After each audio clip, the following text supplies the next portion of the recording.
on se retrouve ici dans un verger de conservation de pommiers et de poiriers sauvages. Donc ce sont des essences en fait qu'on retrouve spontanément dans nos haies et dans nos forêts.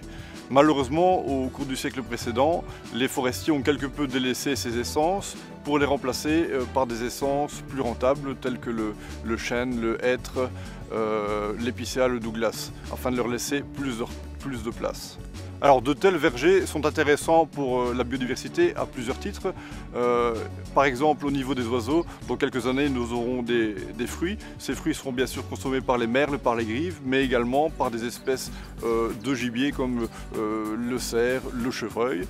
D'un autre côté, ces vergers sont également intéressants pour toute une série d'insectes pollinisateurs, puisque dès le printemps, on a une floraison importante.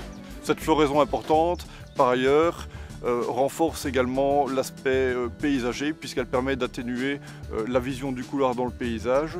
On a donc affaire à des essences qui ne sont pas horticoles, donc c'est des essences sauvages qui étaient en régression. Donc le fait de planter ces essences sous l'îlot de tension, ça permet à l'espèce de pouvoir se redéployer naturellement via la dissémination faite par les animaux, mais également la dissémination qui peut être faite par l'homme lui-même lorsqu'il ira replanter des arbres issus de pépins provenant de ses propres vergers.